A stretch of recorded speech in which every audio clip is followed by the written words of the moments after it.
Oh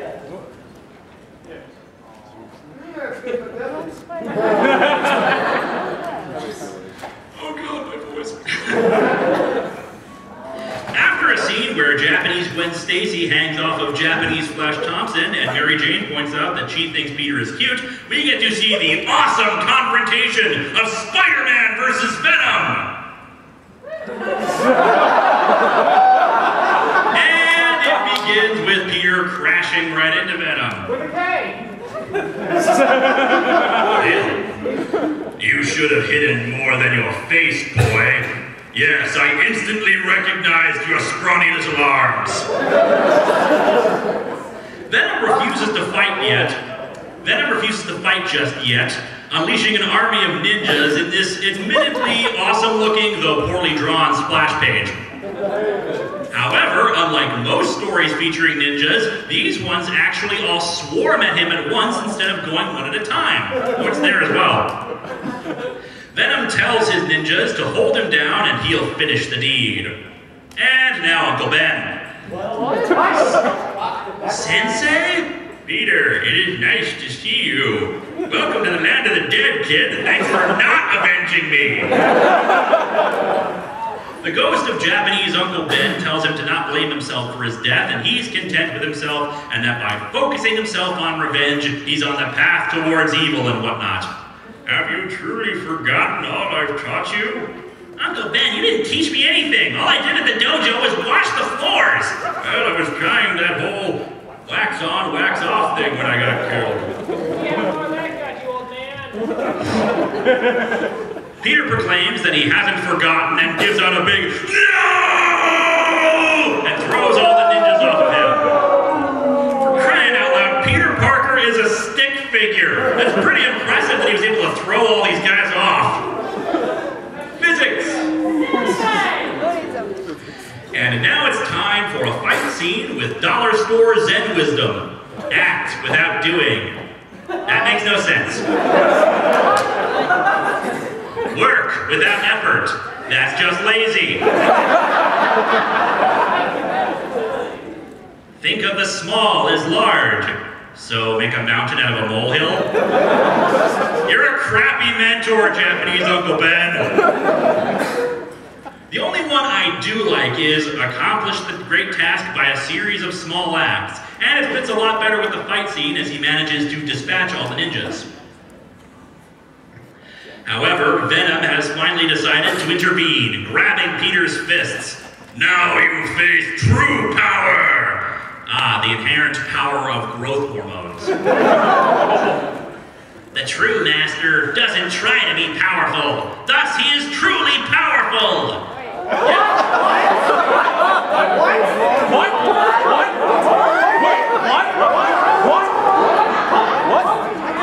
You ever notice that a lot of wisdom in these kinds of stories is just doing the opposite of something? Check it out, I can do this too.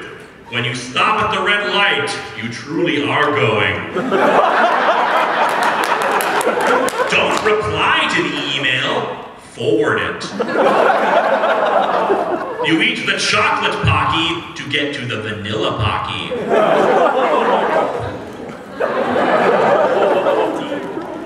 Peter's about to finish Venom off. Yep, Peter really took that don't seek revenge thing to heart, didn't he? However, they're interrupted by the Hulk.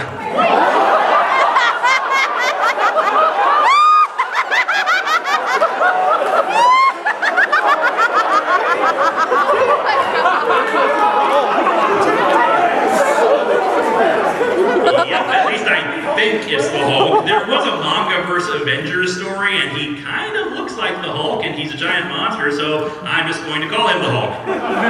It's Godzilla. With giant kaiju Hulk attacking, it forces Venom and Spidey onto a wall, where Spidey uses his claw things to grasp onto it. Look at your technique. We truly are of the same school.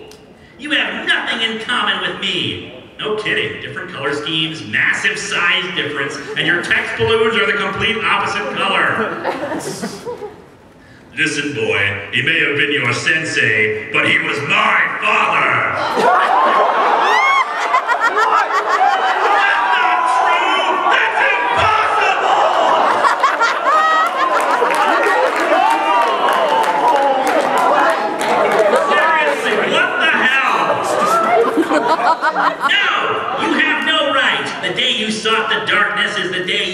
up the right to call him father.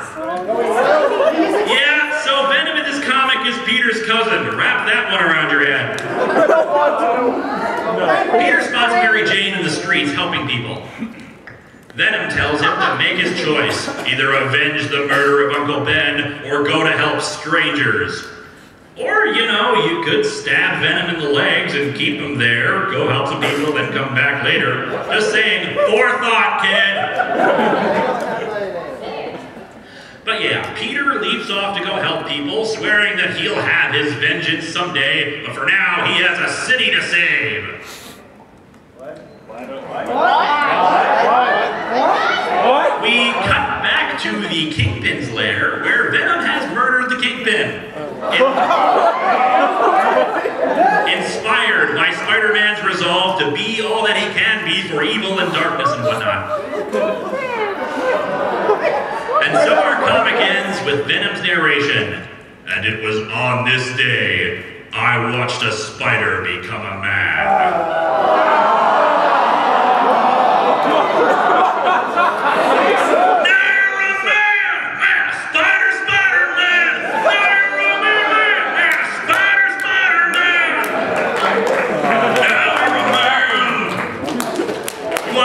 Don't you? Yeah! Not sure if I should hold the microphone while I do this. It'll like create some massive feedback, but let's keep Punch tricky!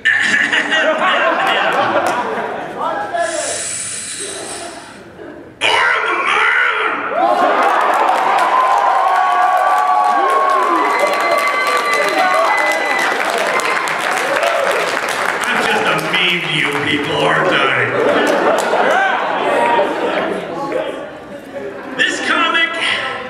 This comic, yeah, I'm gonna say it sucks.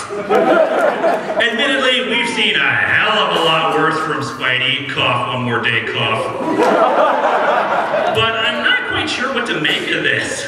It feels like it's trying to embrace a whole bunch of Japanese stereotypes about warriors, ninjas, samurai, and other similar aspects, but it injects them into a modern setting with no rhyme or reason. Nothing is explained about Peter's backstory concerning this Spider Clan thing. The retcon of Venom from being an alien symbiote to being an oversized monster who's also Uncle Ben's natural son is just bizarre, and Spidey's entire theme of responsibility is complete horse crap in this. He's not partly responsible for Uncle Ben's death, and he's really just after revenge. Admittedly, we get some better bits of heroism from him at the very end, but where the hell did he get half the weapons he's using in this? Like these spider-shaped grappling hooks we saw him use on the last page, and on this too. Hell, it's not even a very well-drawn manga. The character models are all over the place, and I can't tell how old Peter is supposed to be. And making Venom and Kingpin gigantic just makes me wonder what the hell kind of steroids they've been using. And like the last live show, I have no ending statement, so thank you, everybody!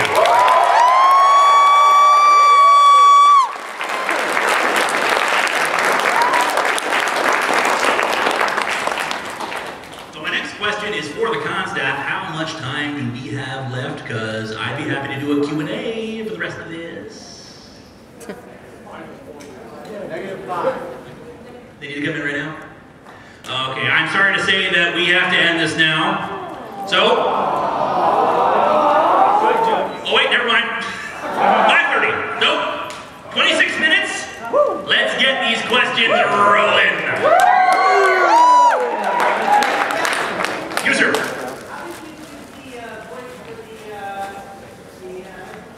The entity's voice is my voice, done very softly like this to begin with.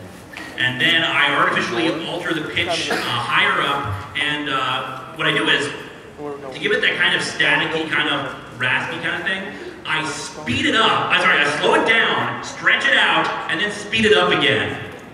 And that gives it a natural stutter in it. You right there, red and white.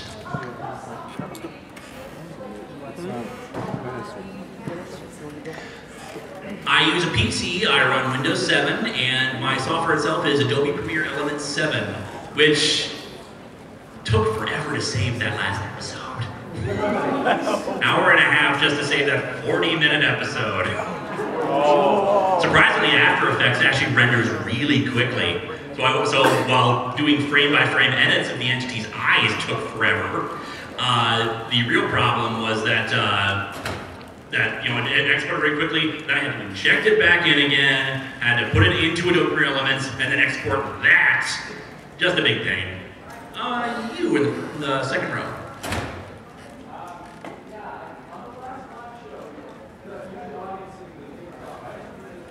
See, the thing is, actually, where I took that theme song from was I had finished the Power Rangers Zeo review and I screened it to them too. So I just took the part of the theme song there and put it in here. Though I suppose if you all wanted to do a sing-along... Let me see if I have an episode on here we can just take the theme song from. We could just do it a cappella.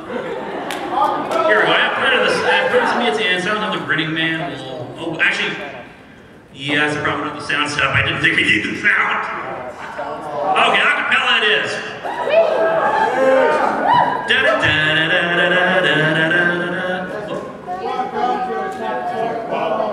You can come with these words.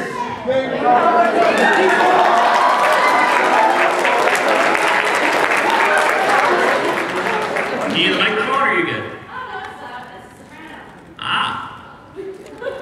Are we ready? Lead us in.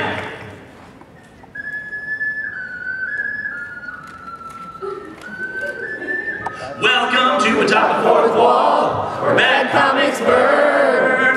Linkara's gonna teach you all a lesson you won't learn. Brodsky, you're not the smartest. Liefeld, you're not an artist. Anyone who's had a bad comic published, it could be your turn. Linkara. Bad punch. Where's Birdie at? Linkara. He has a magic gun. Where'd you purchase that? Linkara. Coins, robots, Amazons and trucks. Linkara. This comic sucks. Linkara.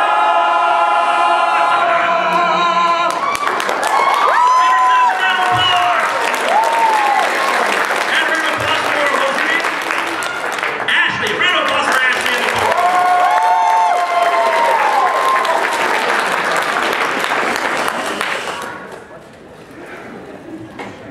Oh, that's so dry. Black hat right back there. What's a comic you've always wanted to review but couldn't for various reasons? Identity Crisis, which I'm going to get around in January. Since I'm here anyway, I'll spoil a couple of things that are going to come up in January, because Identity Crisis is actually a book that a lot of people like, and actually a lot of people say it was their first comic and they thought it was very serious. They love the story. So I'm going to make my case in the 15 things that I think are wrong in Identity Crisis. Coming January.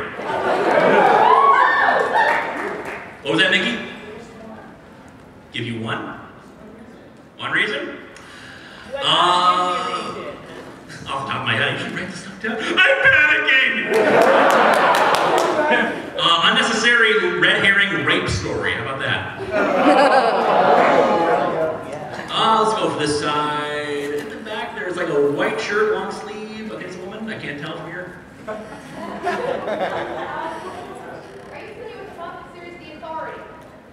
I am aware of the Authority.